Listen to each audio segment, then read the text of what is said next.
What's up, legends? I just finished editing this week's video and we work on so many cool cars, like it's crazy. I'll list off a few of them now, I'm probably going to forget some of them, but here is what you guys are about to watch. We've got a turbo V6 VY, did some guards on, a stroke up SS Ute we did some guards on, a VE HDT Ute we do some work on, a VZ Clubsport we do some work on, VY Calais with an LS conversion, a VE Thunder coilovers, we've got Landcruiser with airbags, Subaru with guards, a VE SS Ute with airbags, a VF SS Wagon we do the guards on. So there's quite a lot of different cars that are coming up in this video, but yeah, sit back and enjoy. I understand it's a long video, but yeah, I appreciate you guys watching. And as always, there's going to be a membership thing pop up in the video, and it's not for YouTube, it's for me. So definitely jump on there and support the cause, because it all goes a long way. I'm trying to get another shed so I can store my cars so they're not out in the rain, because the other day we had a hailstorm, which is in this video, and my mini truck got a heap of dents on it. So I'm spewing about that, and I think I'm going to have to get this other shed. It's also going to help me expand the business. But anyway, sit back, enjoy the video, and I'll see you guys at the other end. This has come to us. It's basically, keep a long story short, another shop was building it, they haven't finished it. I'm going to be finishing it off. It was a Super 6 that's been converted to LS1, and it's been dropped off with a bunch of parts. I'm not sure whether these are extras or they haven't been put in. Basically, it's my job now to go over the car and just give it a full check over, and then give him a list of what we need to fix on it to get it back on the road and safe. Fortunately, I don't want to go into the other shop, but I did quote him to do this conversion originally. Unfortunately, he went with someone else because, and it wasn't anything to do with me. He's always been a fan of mine, but yeah, he went to a different shop because it was cheap. It was going to be cheaper. It ended up costing him more than what I originally quoted him to do the job, and it's not finished. So yeah, it's come back here. Now I've got to charge him to do whatever I need to do to finish it up. Might not be much, might be a lot, who knows. I haven't even looked at it yet. The only reason I'm talking about that at all, I don't want to start any beef with the other shop that was working on it, but it's just, sometimes you just need to go with the people that you trust, just not someone just because they were cheaper. Because I see it a lot, especially with the guard rolling and stuff I do. People might come here and then go, oh, I can get it done cheaper, then they come back for me to fix it. Case in point, that Ute out there, I'm about to do the guards on that, same deal. It's been rolled by someone else, they've done a shit job, I'm coming to fix it. So you can just cut out all of that crap and just come straight to me. At the moment, when you get work done at my shop, you get free entries to win $5,000, so I don't know any other small shops that are doing that. But anyway, let's get this Calais up. I'm going to start underneath, and then basically we're doing pretty much a roadworthy check on it, more or less, but also mechanical check as well. A full inspection on it. We're doing a full inspection on the vehicle front to back, and just going to tell him what it needs to get it back up to scratch, because it's been years since it's been on the road, and he just wants to get it all dialed back in. Anyway, let's get into it.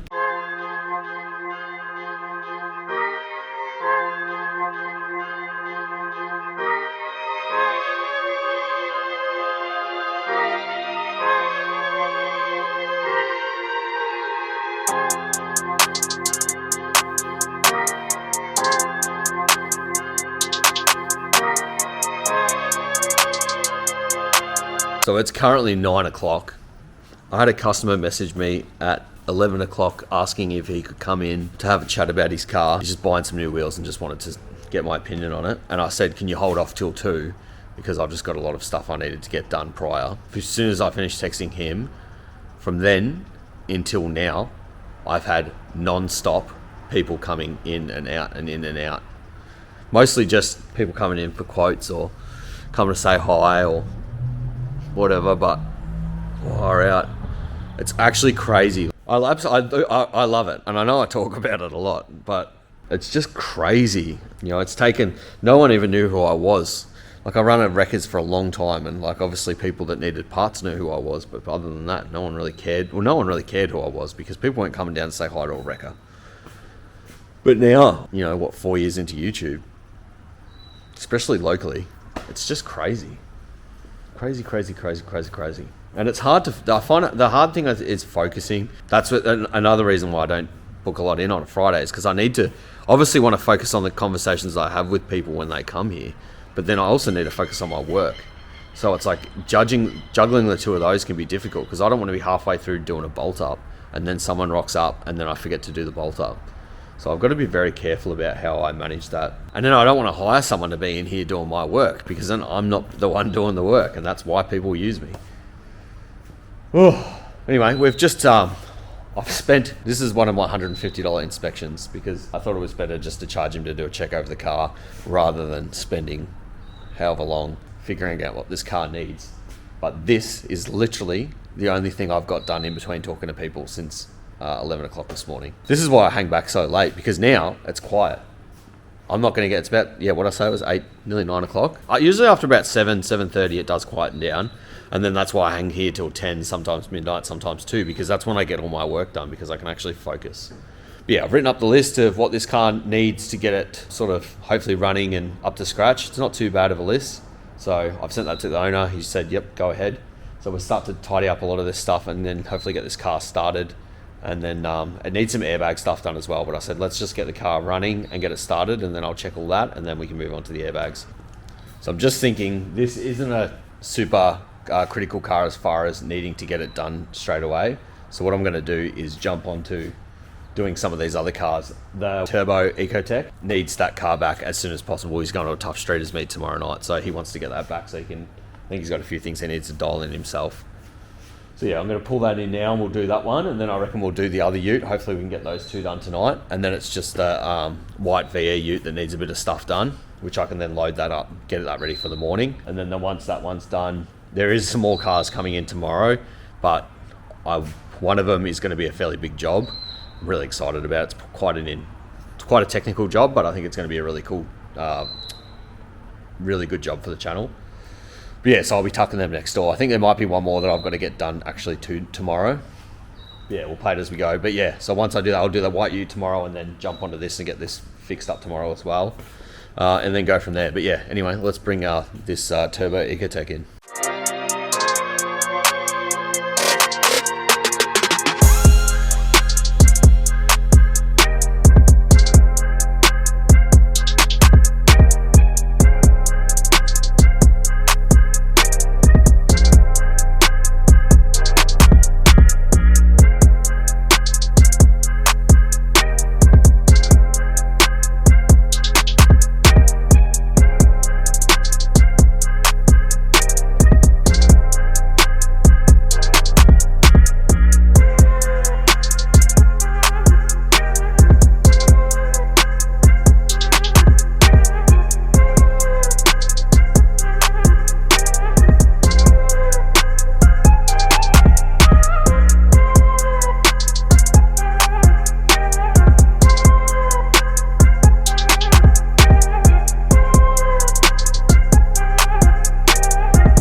Alrighty legends, we are done for the night anyway. Yeah, that one's done. That's got clearance. I managed to get, the guards had actually been rolled and slightly pumped already, but yeah, I was able to pump them out a little bit more, get him some good clearance. But I got about 8 or 10 mil on most of the guard clearance, right where it touches the bumper and the guard. When it's fully aired out, it's got about probably got about 4 mil of clearance, which is plenty. You could go and grind a bit of the metal back, which would give you that extra bit of clearance, but yeah, I'll see what he wants to do. But it's got clearance, it would roll aired out. Mine's closer than that and I can roll aired out. Yeah, we've got this one on the hoist ready to go for the morning. Yeah, and obviously that Calais still at the back ready to go, and I'll just chuck this back underneath there. The other cars are tucked away in here. Good to go home. I'll see you guys in a couple hours, but for you guys it'll be a couple seconds. Alrighty, bye. Alright, so it's early morning, or early morning-ish. Been here for a couple hours, so I guess the early morning's probably gone. Didn't get a lot of sleep last night, but we're back into it today. So yeah, we're rolling the guards on this car, as you can see. Well, hopefully you can see, the guards haven't been rolled properly and it's ripped that out. This is quite a common problem on the Utes. If they don't roll the guards the whole way around, because you can only roll on the VE Utes and some wagons and stuff. You can't, if you're just using a guard roller, you can only get to like a certain part of it, and that's where my full packages and stuff come in. People go, "What do you mean, just roll the guards?" It's like, yeah, but there's guard rolling, and then there's manually rolling, and then there's pumping, and then there's flaring. There's lots to it. Then there's trimming of things, and then spacing things, and all sorts. There's so many different parts and aspects that go into wheel clearance solutions that it's not just guard rolling, and that's why I don't call it guard rolling, because it's wheel clearance solutions. But anyway, yes, I will do the guards on this first, get them done. I'm going to roll over what they've already done as well, because they're not rolled it properly. It's not very nice. So roll it around, fix up the fronts, and then we're going to fix up his hard lid. I don't know what's happened. Like, it looks like, yeah, I don't know whether the rib nuts are like broken off into the cab, or whether someone's like just jammed bolts in and they don't actually have a thread. But yeah, the hard lid is not secure, so we're going to make that secure. Whether we pull out the bolts and then put riv nuts in it, or yeah, whether it's got some and we just need to fix some, we'll figure that out. Yeah, he wants that fixed, and then give the car a bit of a check over, which I had a quick look over it last night. It's actually pretty good nick. Doesn't seem to be a lot wrong with it. The gearbox, he said, sometimes struggles to go into second. It's got a short shifter in it, and it looks like it's got new linkages, so maybe there's something wrong with them, but there's nothing, there's no loose bushes or anything in the linkages, so it can't be that. But it could be an actual fault with the short shifter itself. But I'd say more than likely it's in the gearbox. Someone's been snapping second. But yeah, anyway, let's get into it. Well, I was about to start on this car. Well, I can actually start on this car still. I still will, actually. I'll just go a different way about it. I'll do the hard lid first before I do the guards. I was going to do the guards first, then do the hard lid, but the owner's forgotten to give me the key, the tool to get these off, so I need that. He's left it in his garage at home. Yeah, so got to wait on that. I also got a visa. I was going to just start doing some work on this Calais, but again, this isn't a super priority job. He can go without it for a little bit longer. So I've done those other two cars last night, got them out of the way. We'll get stuck into this. Hopefully this will be done soon enough. And then we also have a VZ Clubsport coming in to get some work done. So yeah, that'll be after this car, or depending if he hasn't dropped the tool off yet, I might have to take this out and put the clubby in and do that and swap them around. Yeah, and then at some point I'll jump onto this. So we will be doing this today. It's just that this guy doesn't need his car back today. I think I'm going to give it back to him tomorrow night or Monday. But yeah, we've got a few things to do, like fixing up the airbags, finishing off the conversion. We've got some AC lines that need to be swapped out. A few little bits and pieces. Whoever did the person that did the conversion's pretty much done most of the work. There's just a few things that need to be tidied up, which we will do. Well, wait till you see this. The hard lid on this Ute is actually hydraulic, so I will take some footage of that. Yeah, let's get it down, and yeah, we'll start figuring out that.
Alright legends, I am exhausted.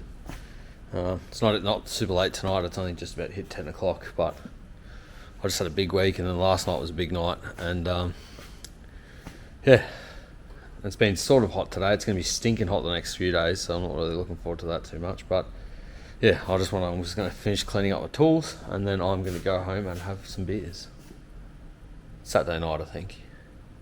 And then tomorrow, I'm going to tackle this thing, try and knock over everything on the list as much as we can. There might be an airbag sensor that I can't do because there's a broken one.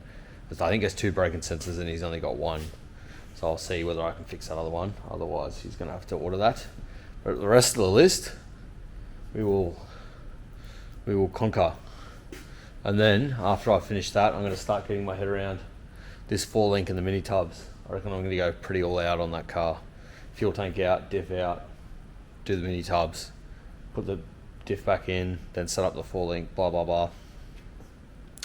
Yeah, anyway, I'll see you guys in the morning. Oh, alright, so we are back. I am energized. Yeah, I'm tired. But, and it's also going to be 40 degrees today and tomorrow, and then the next day is 35, but the day after that the 35 day I'll be back in construction, so beauty. But yeah, the next 2 days that I'm in the shop, it is going to be like an oven. And it's only 8 o'clock, and it is already like an oven in here. So it's going to be a hot couple days in the shop, getting stuff done. But anyway, I've had a coffee this morning, but I'm thinking I'm that tired, I'm going to have another coffee, and then we'll get stuck into working on this weapon. Get Jack's car done. I really wanted to get it done yesterday so that I could have it tested and running overnight, and then yeah, double check everything again so he can pick it up today. But yeah, I think he's going to have to pick it up tomorrow so that I can get, because I need to get this VP, VN, VP, VN, VP. This VN VP on the back hoist so that I can start doing this work on this car. How cool is this bonnet? So they've like handmade all these pieces in here, something to make it look like a factory bonnet, like where they've cut it out.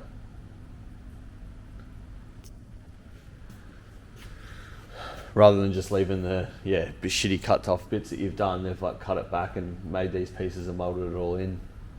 And they only charge them $1,000 to make all that, which I think is incredible, because it's like just the amount of work that goes into building stuff like that is crazy. Like my mate's bonnet next door cost him $15,000 for a whole custom-made steel bonnet, and I still think even that's crazy cheap. A lot of people hear that and they're like, "Whoa, for a bonnet!" I'm like, yeah, but man, the amount of hours that goes into building stuff like that. Like I built sculptures, hundreds of hours go into them. Anyway, let's have a coffee. Let's have a coffee, guys, because I'm tired.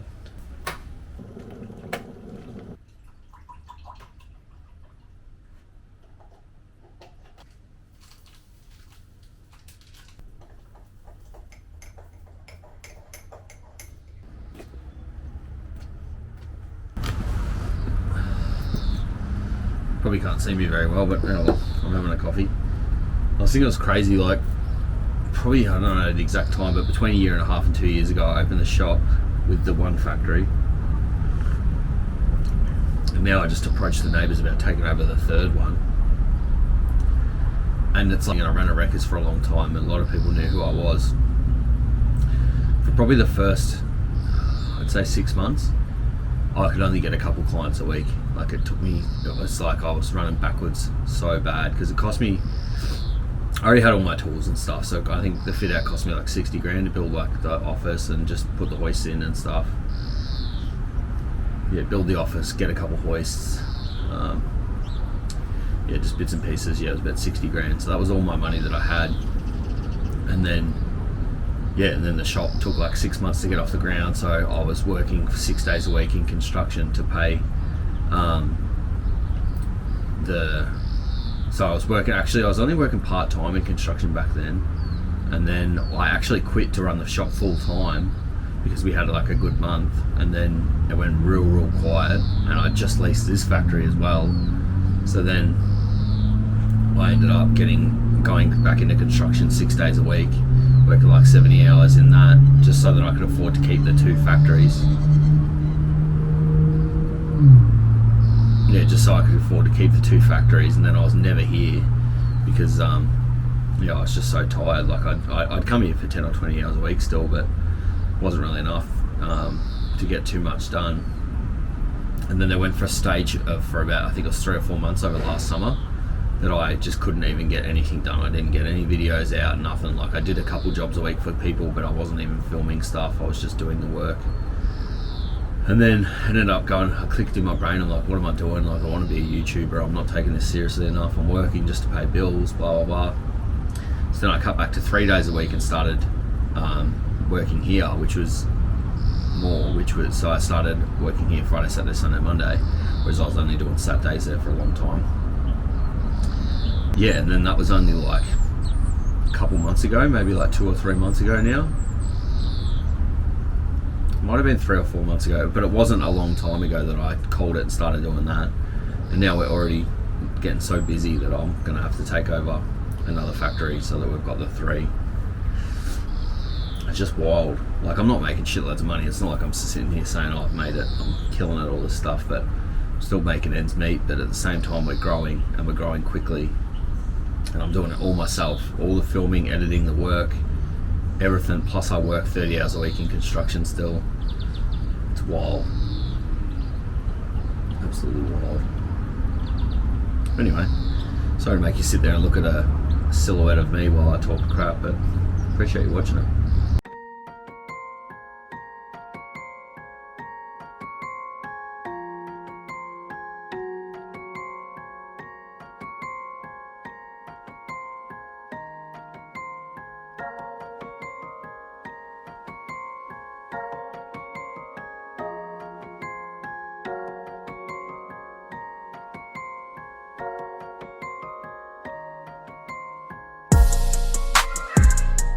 Alright, so I've had my coffee, I feel really good. No, I'm just kidding.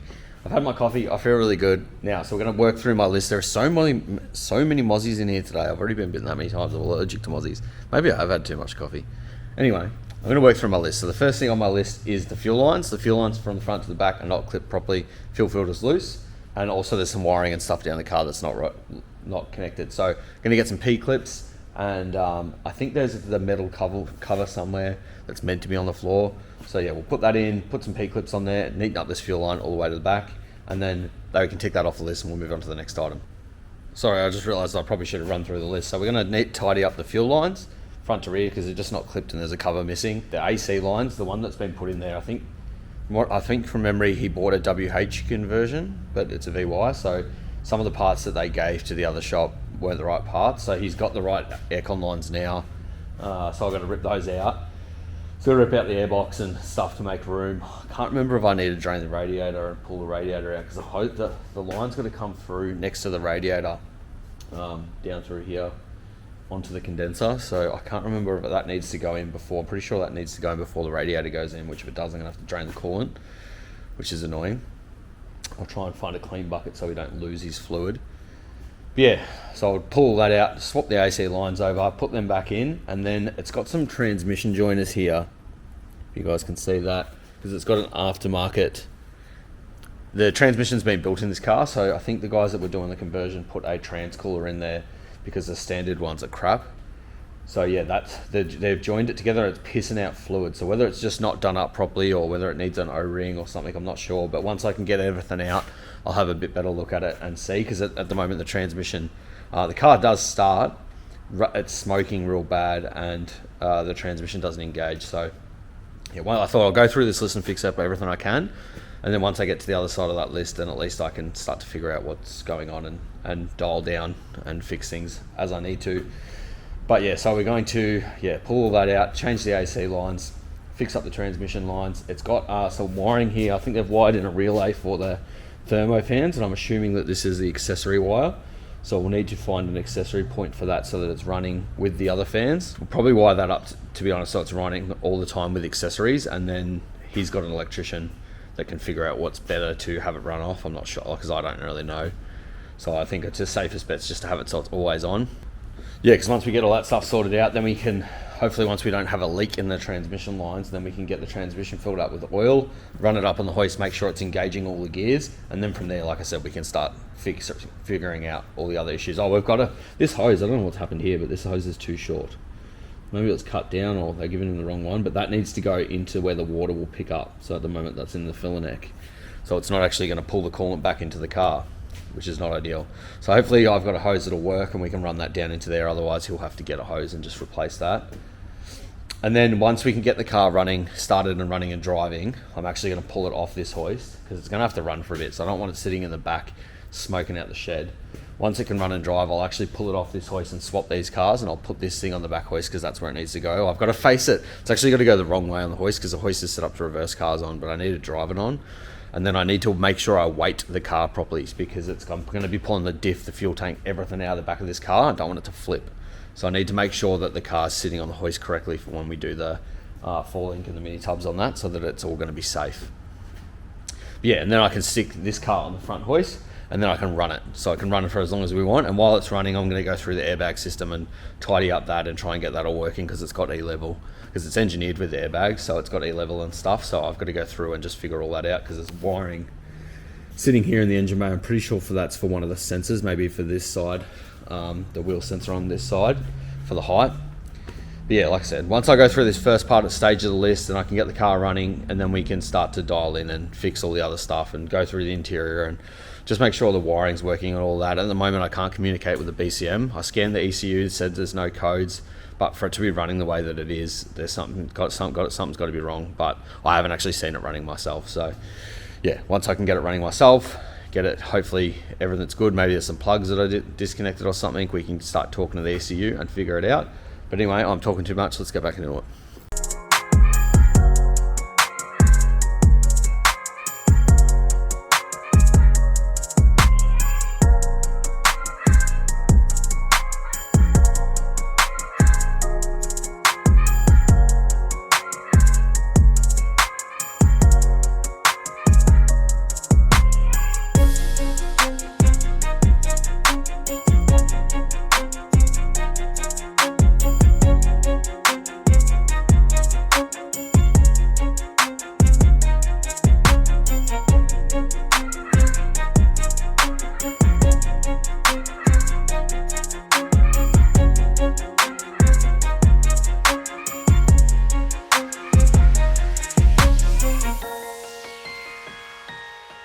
So I've unfortunately got to drain the coolant.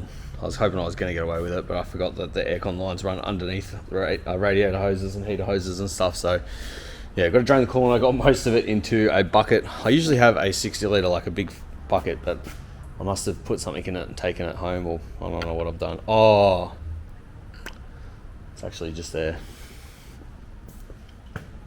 I got it. So I take all the waste oil home because I've got the 1,000 litre IBC to dispose of oil there. And I've put all my oil drums that I used to take it back in that bucket. I was going to say, I thought I had one. But anyway, so I had a Bunnings bucket. I've caught most of the coolant in that. We'll just have to top it up a little bit once we put it all back together. But at least we got most of it. Yeah, so we'll disconnect these hoses. And then I've just got to take the ECU out the way, because that's in the way. I'll just disconnect it and hopefully just sit that up on the motor or sit it up somewhere out the way. And then we can take out this main line, and then it's just putting in this other line. I can't remember if I need to take the radiator out to get the other line out, and we'll take that out. But then also while it's out, I want to have a look at these fittings and figure out what's happened with the transmission. Anyway, back into it.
Just spent about 10 minutes writing a message to Jack because I just found something else on this car. As I was neating up stuff in the engine bay, I thought I was nearly close to giving it to starting it. I just got to put coolant back in it still, and then just check over everything before I start it. There was this hose, and I was like, "Oh, what's this?" Pulled it out. I'm like, trace that back. Oh, that's connected for the fuel vapor. It's meant to go all the way back to the back of the car. And then I'm like, "Oh, let me just have a look here." Oh, there's no hose. And then, oh, would you know, there's no hard line down the car as well. So unfortunately now it's way too late to put a hard line in. So I'm actually going to have to unclip that fuel line and stuff that I neatly clipped up this morning. And we're going to have to run a hose down to the back of the car, and then I'll hopefully have bigger clamps that'll fit over those existing hoses and wires and will fit over the next one. So I'm going to use a expensive fuel line so that it's good quality and it's going to be fine, but yeah, it technically should have a hard line underneath the car to the back. But what do you do? We're going to have to just, we've got to use the cards we've played with. If I had a hard line here, I could probably chop it up. Even though it's too late to get it in, I could use it from the firewall all the way back to about here. But getting a hard line in on top of the diff cradle and back to where it's got to go probably wouldn't happen. Yeah, I'd figure something out if I actually had a hard line, but the problem is don't have a hard line, need to get it done. I don't even have any like a hard line or something else that I could cut up. I should probably try and get some of that and keep it. Just random hose like hard lines off cars and just keep them here somewhere, just some of them. Don't need heaps, but just for doing stuff like this, because I'd like to see this in a hard line here. But I mean, there's already wiring and shit going on next to the exhaust. And also Jack's not going to drive like an idiot, but if you were doing burnouts and stuff all the time and getting those extractors red hot, you wouldn't want rubber stuff running near them. Ideally you don't want rubber stuff running near them anyway. But again, we're just dealing with the cars we've got. For some reason, when they did the conversion, they run the airbag lines here. I think I used to run through the car, which is where I usually run all your airbag wiring internally in the car. But I remember, I don't know whether they did it or they didn't do it or it was already done, but I remember Jack saying something to me about that they were going to rerun the airbag line. So either they did it or the last people did it, but not ideal. I'm just trying to get this car going for him because I literally only have today to work on it. I'm happy to spend as long as I need to tonight. But yeah, other than that, I've got other jobs that I need to get onto. So I just feel bad for him. But anyway, let's get back into it. I was just thinking the plus side of running it in the fuel line now all the way to the back is that later on, if Jack can get his hands on a hard line, because I would like to see it in a hard line, we can just literally chop it from the engine bay, run the hard line, and then chop it back where it need, like it can be literally, I only really need the hard line. I'd like to see it from the engine bay down to about here. Yeah, so we could literally have it there with a hose clamp, and then the hard line, just the factory hard line, we could get one to just run it up into the engine bay. Yeah, for now, at least we can do this, and then I can always chop that out and keep that hose later. But anyway, let's get into it.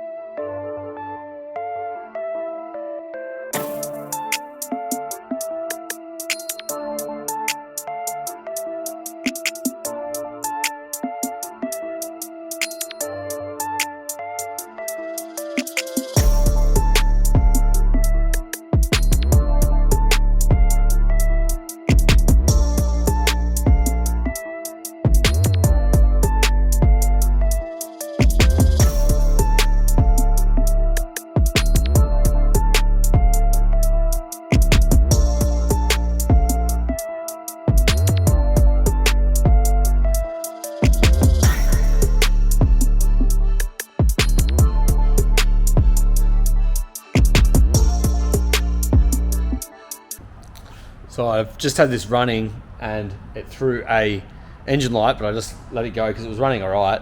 And yeah, let it go through a few cycles of the, ooh, thunder. A few cycles of the thermo fans, you know, getting up to temperature, running, all good. Probably let it run for about half an hour.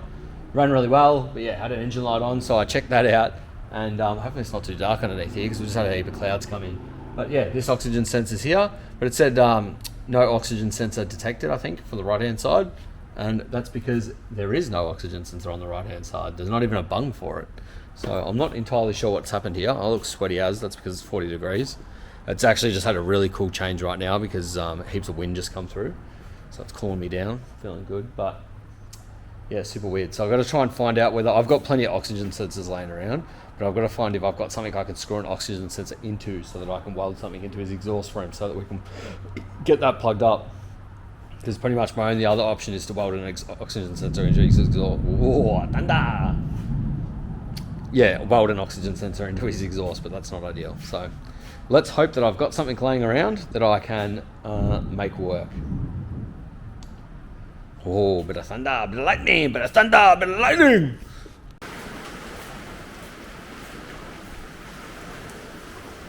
What the hell? Oh.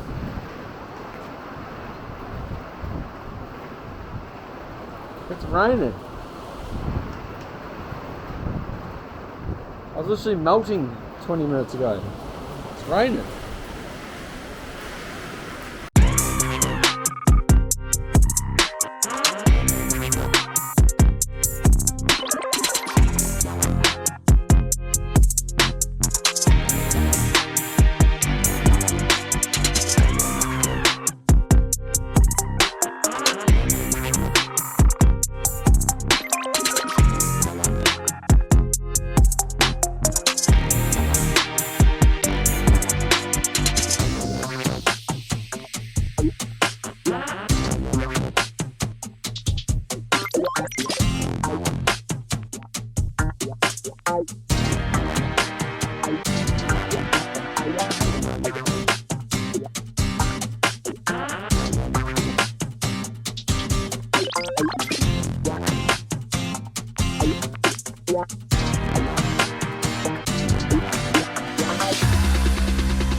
So I got running on the hoist again.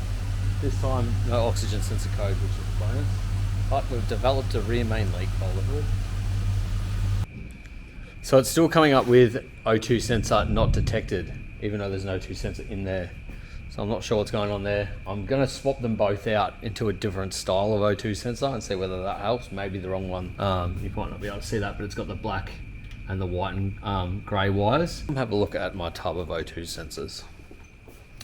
Boom.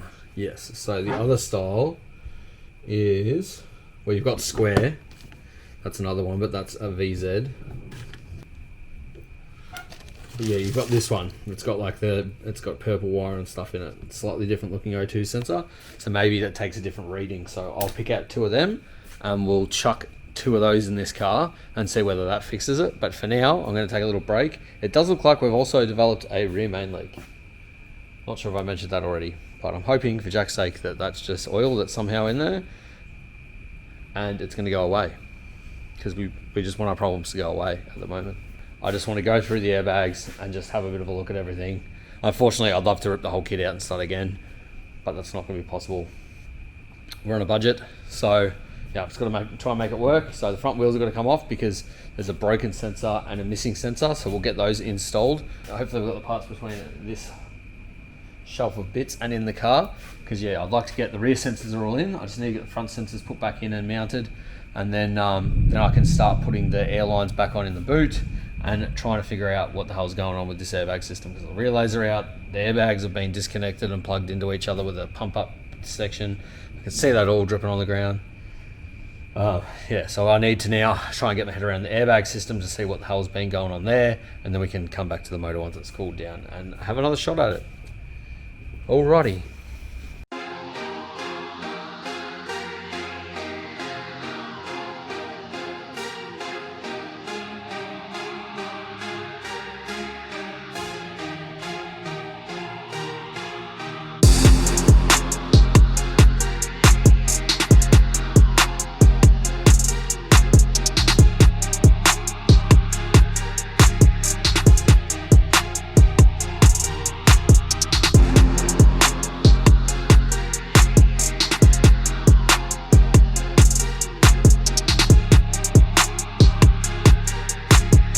So it's almost 11 o'clock. Engine's still not 100%. It's got the oil leak and I can't even remember what the other thing was. But I know we're coming back to the motor. Oh, the oxygen sensors. And then so I thought I'd jump on the airbags and sort them out. And it won't go up. Lucky enough it's on the hoist if I need to get it back up to check something. But yeah, the air rod won't go up. Well, the front right wheel went up. And that's it. The rest of the airbags don't want to go up. The controller's got a red light on the back left corner, so I think the back left sensor's buggered, but it doesn't make sense to me why the rest of them won't go up. Got a customer message me. I've been working that much all weekend. I was actually going to spend tomorrow morning at home doing some washing and stuff, cleaning the house, all that sort of stuff, because people might forget, but I still need to do that shit too. Yeah, someone's messaging me at the moment who is trading their car in the morning. They want me to rip the coilovers out and wants me to do it first thing. So I'm just trying to figure out whether, just waiting to hear back on what they want to do there. This never ends. Never ends. This is definitely a demon car. I'm telling you, something wrong with this thing. It's like Herbie. So the E-level wasn't working. So also I've just found out I definitely have to be here at between 8 and 8:30 in the morning. It's currently midnight because the customer needs me to swap over the suspension because they're trading their car in and they've sold the suspension. So I've got to come back here first thing in the morning, get that done, and I don't even know how long I'm going to be here fixing this bloody thing. So anyway, so the E-level wasn't working. Gave it a reset. Then it was working fine. I played with it on the hoist, and then I thought, all right, cool, I'll swap cars around because I really wanted to get that out the back. Pulled the car out as I was driving out, come up with check engine light, which I'm assuming is just O2 sensor, then it come up with check alternator light, then it nearly stalled. So I'm going to run through, check over those things on the hoist, but it's going to be hot as in the engine bay again. Then I went to air down the airbags just to check them again.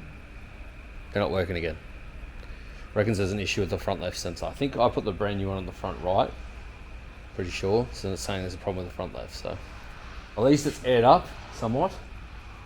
I should be able to put it on the hoist hopefully and lift it. I'll just check as I'm going up because you don't want to tear a rear bag. Yeah, this is just the gift that keeps on giving this car, I tell you.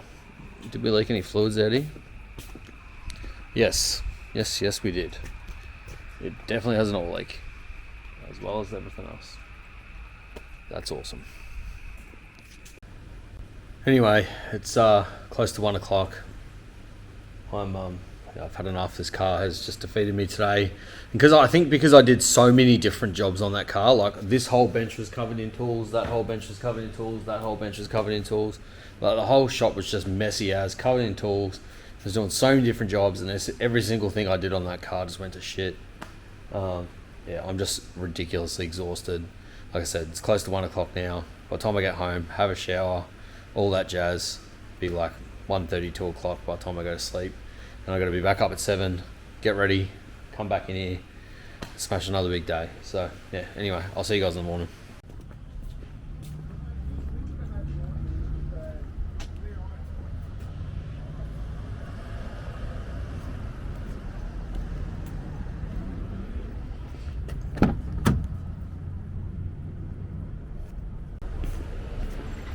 All right, so I'm back. I'm feeling better. This car can off, but apart from that, we're good.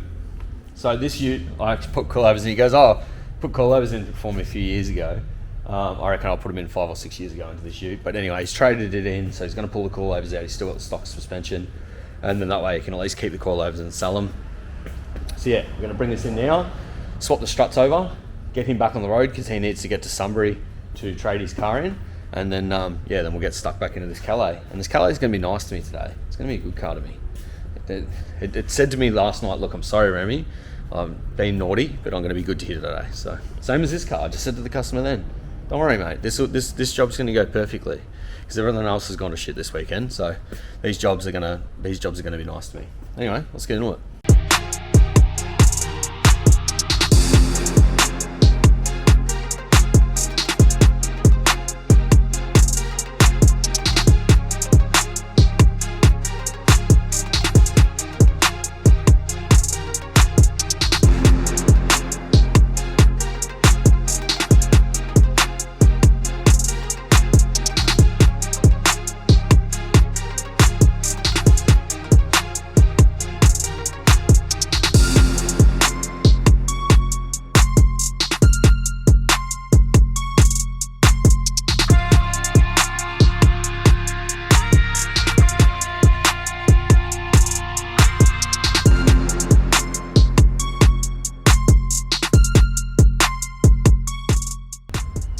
So when I was having issues with the E-level last night, and I figured it was because there was one side the sensor was brand new and the other side it's not.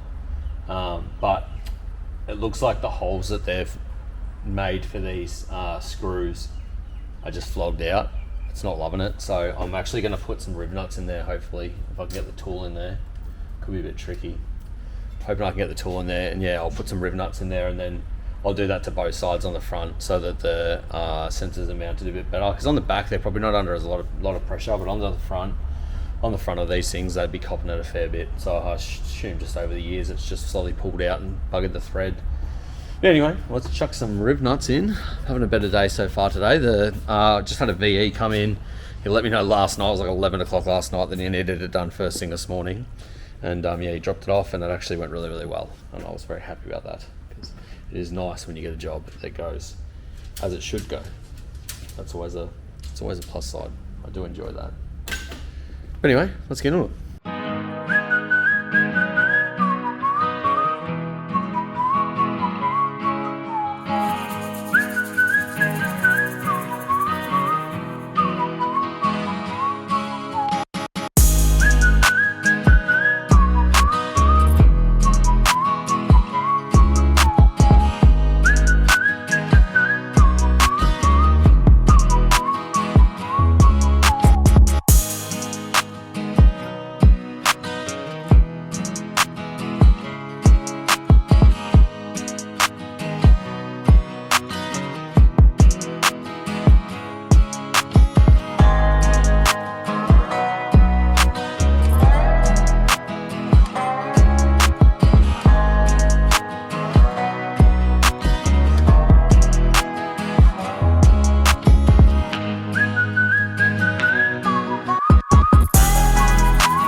So I've swapped over the oxygen sensors, now they seem to be reading, so I must have had the wrong ones in it. I'm guessing they pulled one off the V6 and chucked that in there and they're not compatible.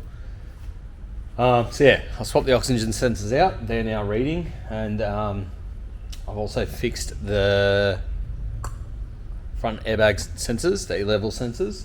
Actually got riv nuts and bolted to the chassis now rather than just shitty screws that were coming loose. And then the battery's bolted in properly and the terminals are bolted up. He had a relay wired up onto the battery, and I reckon that was stopping, like just the way that the terminals are sitting on the battery, I reckon it was stopping it from bolting down properly. So I've just taken that off. That relay's set up for the external, front thermo for the transmission, so I'm going to have to do something to wire that up for now. But I talked to my electrician and he said it should be wired up to the fuel pump, so it's always running with the engine.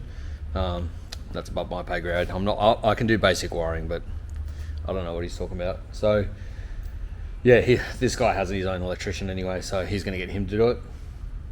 It'll be fine for us to test drive, and then what I do, I think I'll just wire it up to the battery with a fuse.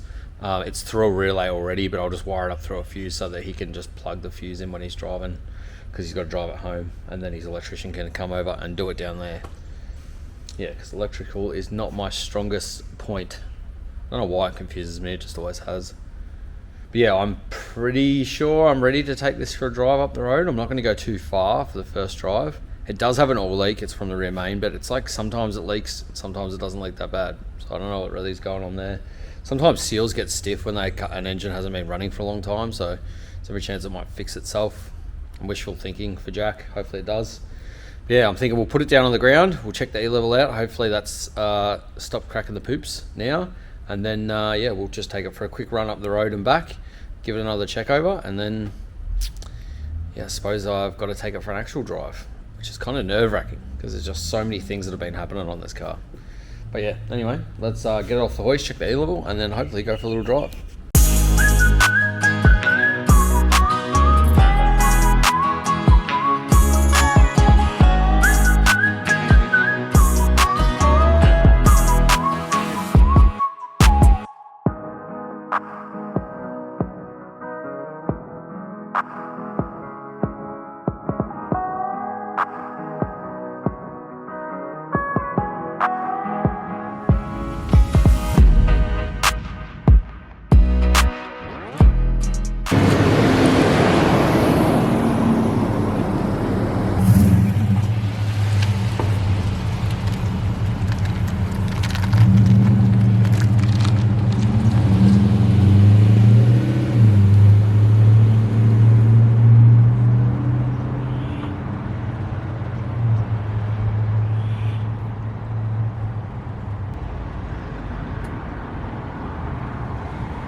Alright, so just taking it for a drive, and it drives under its own power. Only got up to like 60, 70 k's, but all seems to be shifting and working fine. The E-level's still not working.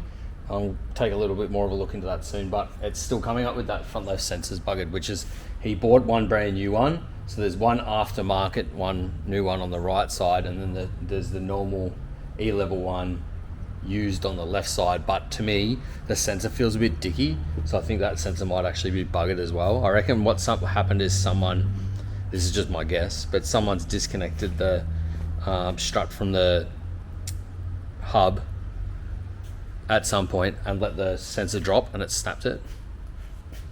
So it's working. Obviously the airbags can go up and down. You can still use it like a normal airbag kit where you can just adjust it, but there's no gauge inside the car, I guess, because it's got E-level. So I don't know why he doesn't change one of these little boost gauges in here. It's got this used to be an L67, so it's got gauges up there for that stuff, but he should just change one of those to a air pressure gauge so he knows his heights. But yeah, you can still use it manually, but the E-level's not working, so I might try a reset on the E-level, see whether that fixes it. But yeah, for now I'm going to put the interior back together because there's some trims and stuff that are loose inside the car. I'm going to get this relay sorted out so that little fan's running, and then hopefully in that time, and I'll do a little bit of a clean up. I haven't made a big mess today.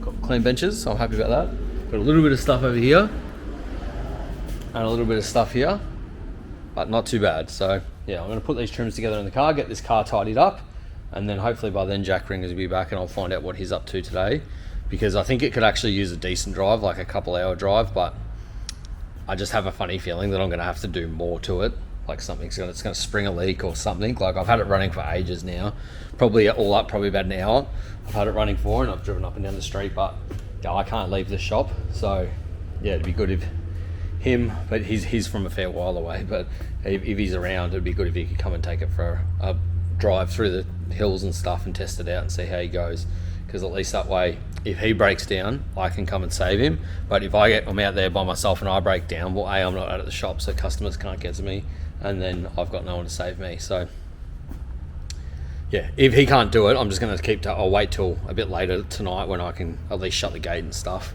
and I'll take it on a few drives myself. But yeah, until about 7 o'clock I can't really leave the shop, because otherwise I'm needed here and people won't be able to get to me. But so far so good. So yeah, let's put some trims back together.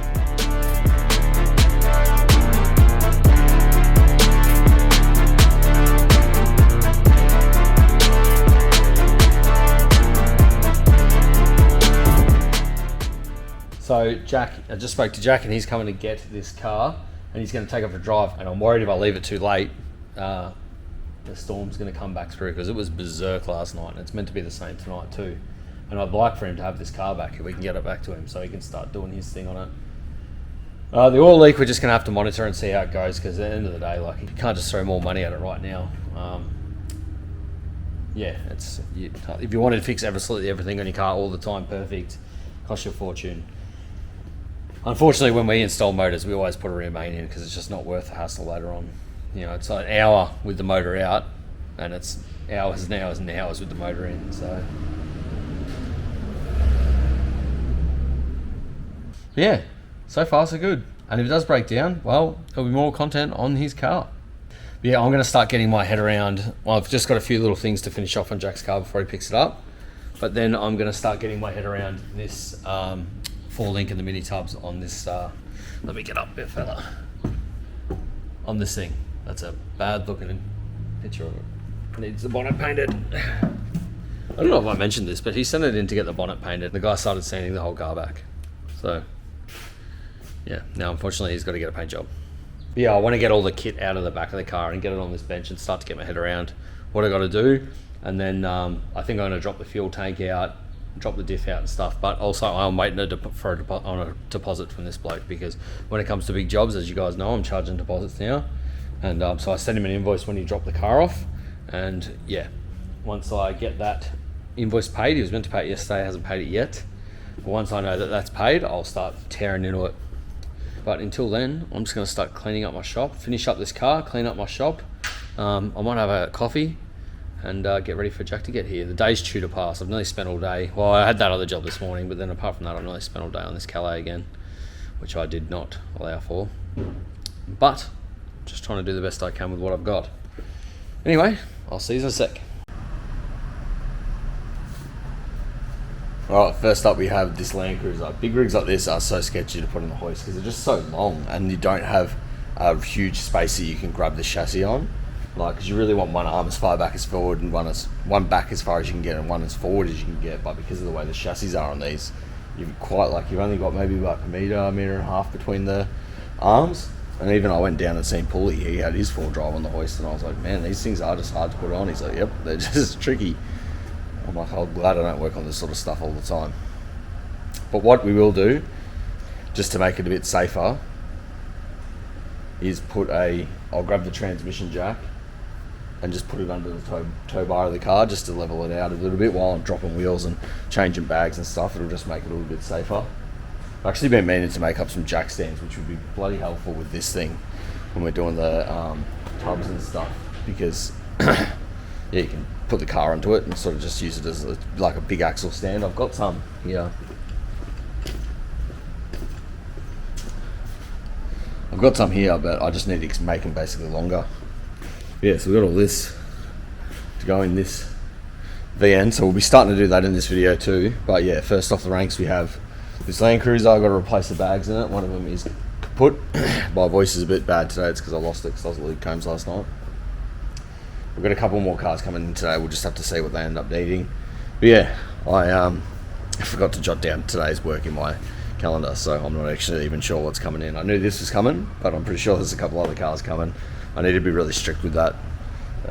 Sometimes I just get busy, get off the phone, then get on another call, or someone comes in or something, and I don't actually write the job down, which is not good. You need to be booking in all your work. But anyway, yeah, I didn't finish up last night till 2, and then I was back up at 7, back in here, and yeah, we're into it. So I'm just going to jump on the computer for a little bit, but I've got this ready to go as soon as we can. But yeah, I've just got to finish up this week's episode, and then I'll start working on these cars.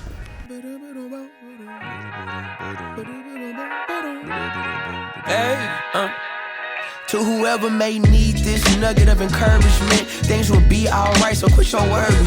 I get it, the odds seem stacked back against the wall, but even consider it such, know you'll stand tall. Sat and watched from the sidelines one too many times. Wicked games we play make me wanna lose my mind. Found solitude knowing it'll be over soon. Ever need a boost, count on me for the 1-2. Trouble don't last when the tough get going. Baby, all we do is win, so show me my opponent. Adversity, doubt, stress, could care less, cause how we handle those like an S on our chest. Super proud of how we held it down on the way up. Can't wait for our day to ball, this is a layup. Nobody ever said this would be easy, but trust when I say that you got it. I know you've been looking for a breakthrough, trying our best to make do.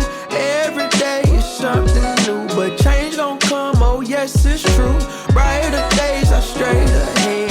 Follow me, won't be misled. Just look up, don't hang your head, and we'll get to the promised land. Somebody loves you, please don't forget such. Take your time, no need to feel rushed. We gon' shine somehow one day. Word to O'Shea, today's been a good day. Don't let one bad apple spoil the tree. The fruits of our labor seem ripe, can't you see? A little insight so they'll never dim your light. Been wrong for too long, this here feels so right. Leave your fears in the rear view, right now on the mission. Trying to stay the course on this road to redemption. Giving up seems tempting, but no need, cause I got you and you got me. A little UNITY will get us by. Through the storm and the rain, I'll be by your side. Look alive, the best has yet to come. Just some words of wisdom, plenty more. I know you've been looking for a breakthrough, trying our best to make do. Every day is something new, but change gon' come, oh yes it's true. Brighter days are straight ahead. Follow me, won't be misled. Just look up, don't hang your head, and we'll get to the promise, yeah. And it may seem like things ain't working out, but I know we gon' find a way without a doubt. Just hold on a little longer. So I had this guy with the Subaru ring me up yesterday. It's out there, and he asked me a price to do his guards, and I told him, and he said, oh, it's a bit much.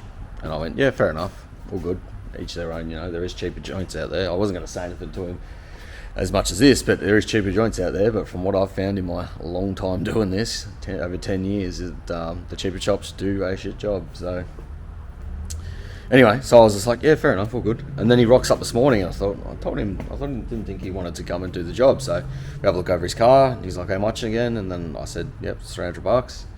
And then he goes, oh, okay, it's a bit much, fair enough. And I was like, yeah, fair enough. I'm never going to argue with someone if they don't like my prices. The price is the price. If you want it done, that's it. And I also just don't tell people, like if someone's buckering over the price, I don't tell them that they could win $5,000 by getting the work done here, because, you know, well, I only want customers that really want me to do the job. So anyway, so he left, and then I was working on this Landcruiser. So then I'm working on this car, and then all of a sudden the car rocks back up, and I'm like, oh, okay. He's like, oh, hey, Remy. He goes, oh, let's just do it. And I'm like, yeah, okay. And I'm like, I think he realised that, yeah, he could go somewhere else, but they'll probably stuff it up. So anyway, so we got that job. And then when I told him that there's a chance that he's in the running to win the $5,000, he was over the moon, and he didn't even know I was a YouTuber. So yeah, pretty crazy. But anyway, as I say to you guys, come get the work done. You get charged a normal rate, and you also go in the draw to win $5,000. Yeah, I don't know of any other YouTubers in Geelong that are giving away $5,000 of their own money. So yeah, come get some work done at my shop. I done look a boy at the Load just in Belfast. I done look a boy at the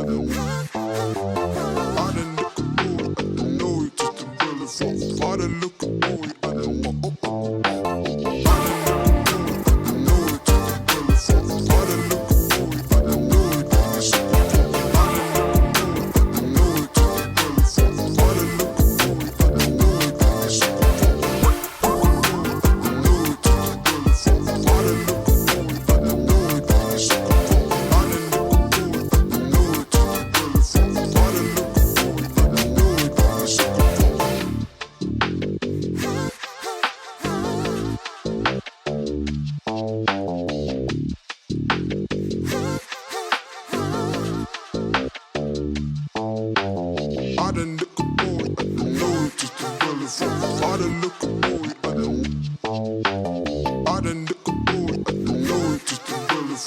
Gotta look at boy,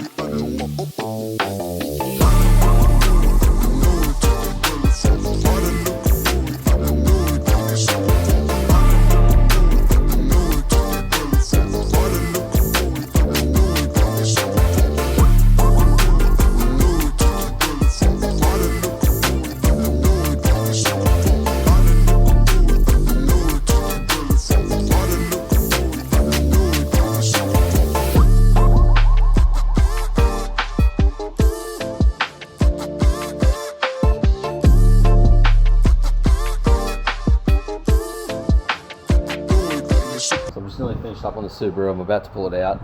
Guards are rolled all around, but the steering wheel felt funny to me, and he's put a different one in it. I presume he's fitted it himself. But yeah, this is how I found it. I was like, oh, I just wanted to check that he'd done this nut up, and literally, look, finger tight. That's not safe, guys. If you're going to be mucking around with your own cars, you really need to make sure you're doing nuts like that up. All bolts should be done up, but especially on your bloody steering wheel. Come on, man. Jeez. Anyway, yeah. Nearly done on this Subaru, and then pull that out and put the VE Ute in and start on doing these bags.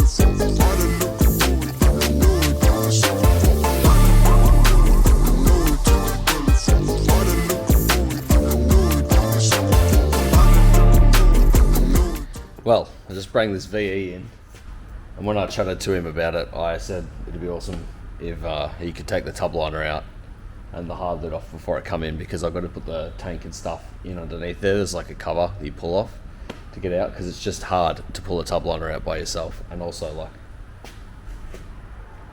where does one put a tub liner? But yeah, I suppose the owner forgot to do it. And then when he dropped off this morning, I see the hard lid was on there, but I thought, oh, maybe he's taken the tub liner out and just left the hard lid on, but because that wouldn't have bothered me too much. But yeah, just doing this by myself is a bit of a pain, because I've got to take the gas struts off the hard lid to get the tub liner out, and then somehow support the hard lid while I'm doing all that, because I can't get the hard lid off for myself. And it doesn't really bother me, the hard lid being there, getting in there to mountless tanks and stuff. It makes it a little bit trickier, but it's not so bad. But yeah, I obviously can't have the tub liner in there when I need to get in there to work, so it's more just time I didn't have to add to today. I'll charge him for it, so it's not like it's a problem as far as the time. It's just more I really need to get stuck into this VN, and yeah, my day's ticking away. Had a good friend of mine I haven't seen for a long time stop in, and had a bit of a chat with him, plus customers and stuff, and again, as I always say, lost a couple of hours, so yeah. Anyway, back into it.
So as usual, I'm making a mess of my shop. I left last night, it's now 9 o'clock in the morning. But yeah, ended up leaving last night because I could not get my head around how they've set up this airbag system. But so we're slowly getting there. I've got my off-sider coming in today to do a bit of work around bits and pieces. I've actually sent him off to go do my groceries because I just haven't had time to do any human stuff for a while. But yes, he's coming to do that, and then he can come and help me. Hopefully by the time he gets here, I've got this under control, and then he can help me put it back together. And then I've got another car coming in to get, I think, guards rolled all around. I can't remember, something like that, which will be in here shortly. And then after that, I want to get stuck into this. So basically, I need to mock up. Yeah, I need to mock up the diff and make sure that the arms and stuff he's got are going to work. And then once I know that they're going to work and I can check my distances, I need to send a few measurements to my suppliers so that we can make up a custom coilover kit to this. Well, we might not have to. We might be able to use one of their off-the-shelf ones, but because of the height that the dude wants this at, we might need to use a custom kit just so that we can get it a bit more comfortable ride. But yeah, so I've got to do that and that and that. And then, yeah, that's today done. So I've actually managed to come up with enough of a concoction of parts that I think I can put this valve straight out at the tank. So I might not have to pull out what they've done, because their valves that they've got at the moment do dump the air. It's just to pump up the air. It's just running the compressor into the tank and then straight to the bag. So it's like the tank's basically doing nothing. So I need to put a valve in so that way it basically ends up being like a check valve, so that it'll let the bags pump up, but then it won't let the air go. It doesn't need the air out of the tank, if that makes sense. So yeah, well, I'll plumb this in, and then hopefully this fixes our problem. So we'll see.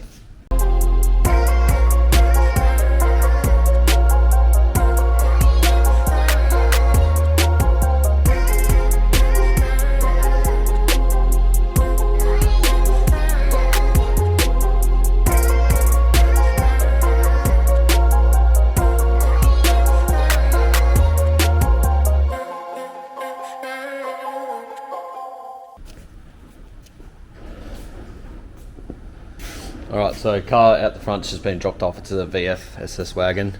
We'll be doing the guards on. Unfortunately, I meant to be doing that this morning. Well, yeah, I meant to be doing that this morning and then jumping straight onto that, but I'm still on this car.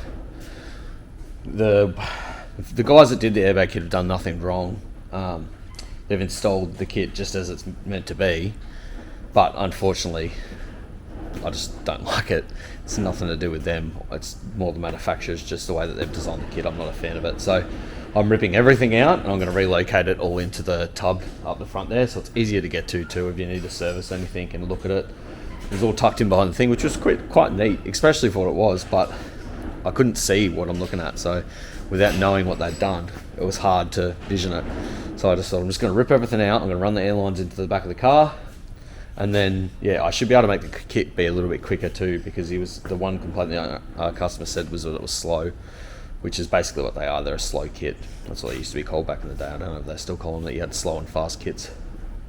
So I should be able to turn it sort of into a fast kit, sort of. It's still got a smaller airline to the actual bag, but we've got a bigger valve now out of the tank.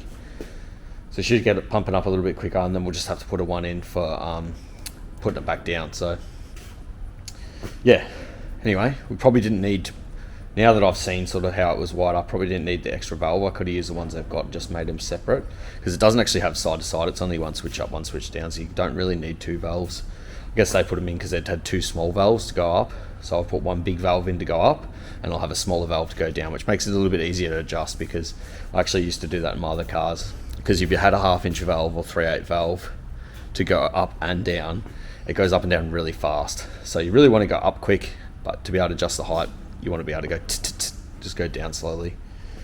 So yeah, that's how it'll be set up. I'm just going to rewire it and make it make sense, because at the moment it's just doing my head in, and I just thought, you know what, sometimes it's easier to just rip it out and start again. And that's exactly what I'm doing. Like I said, it's nothing, no complaint to the guys that did it, because they're a great workshop. But yeah, everyone likes to do things their own way, and this unfortunately is not set up the way I like, so redoing it. Anyway, let's get back into it.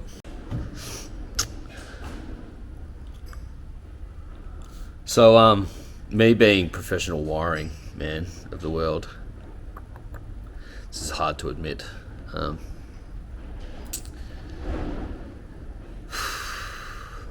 I decided to neaten up the wiring inside the car, and then I couldn't get these valves to work that they had, and I couldn't figure out what they'd done wrong. Well, so it turns out I just didn't have the wiring connected in the car, so the switch wasn't working. I'm so tired. And then I took my probe inside the car to check that out, get that working, but I've got the earth of my probe onto the valves, so then it wouldn't work the opposite way, and I thought, what the hell? And then I'm like, oh, you've taken the earth off the valve. So we've figured it out now. I'm not mad about it because I get to neaten up everything now, and it can all be underneath the tub cover there, so you don't have separate valves, separate places. I've tuned the lengths of the airlines now so they go up evenly within a PSI. I've tested it 3 times, twice went up exactly the same, one time was 1 PSI different. So that would be good because it was going up. I think he was saying like it was like 60 on one side, 50 on the other, like it was pretty uneven. So I fixed that up for him. Yeah, it goes up heaps quicker now. Like it would take, I don't want to dramatize this, but I reckon it would take like 15 seconds for it to go up, maybe 20 from top to bottom. Now it's like 3, so it's quick. It's not as quick as like say my mini truck or whatever because I've got bigger lines in it, but it's good. Anyway, now I'm just going to neaten all these valves and the wiring and stuff up. I'm going to neaten the wiring up in the side of the car because they just run the harness through. It must be like a pre-made harness and they've just run it all through the car and just left it, but I'm just going to neaten it up, cable tie a few things, tape a few things, and yeah, tidy the whole kit up, and then I can start putting the car back together. Hopefully by then my offsider's back. Offsider's here because I've sent him off to do my groceries because I'm just too busy to even do that. Yeah, we can put this car back together because a few of the things, especially the tub liner and the hard lid and that was hard enough to pull out by myself, so I'm hoping that I can have a hand to put that back together. Then I can tidy this car up, get this car out.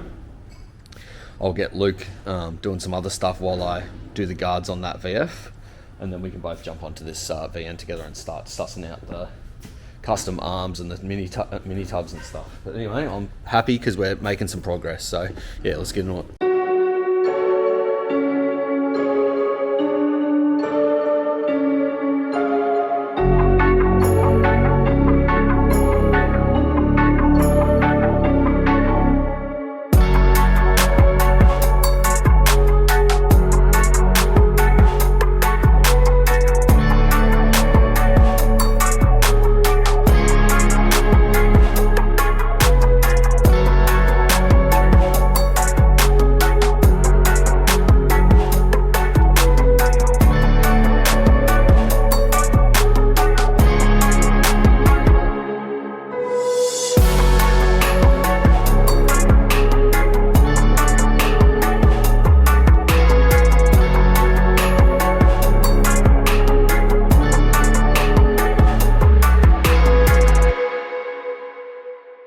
Alright, so it's a bit of a windy day outside. Also, I've got Cuzzy out there cutting some stuff for me.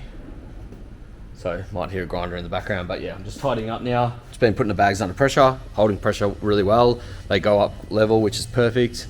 I've just been cleaning up all the tools at the back of the car. We're just about to, Cuzzy's out there cutting that, the shelf that goes in there just to allow a bit of clearance for the tank.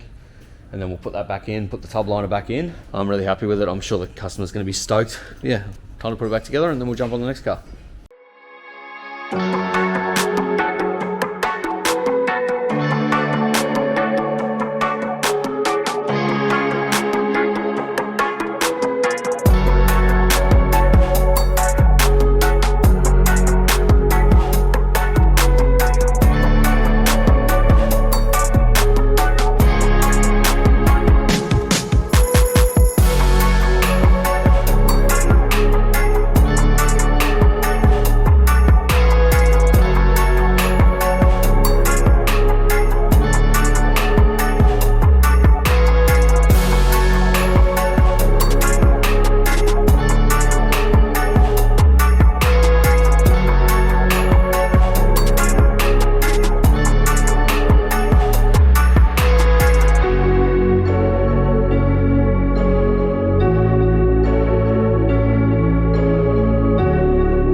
that's it, legends. I really appreciate you guys watching the video. And as I said earlier, yeah, you see the membership thing pop up. Please do subscribe to the channel, even if it's just $5 a month. It goes a long way. I'm trying to get another factory to expand the business and create better content for you guys. So yeah, every single dollar helps. The other option you can do is jump on my website and buy some merch, or come in here and get some work done in your car.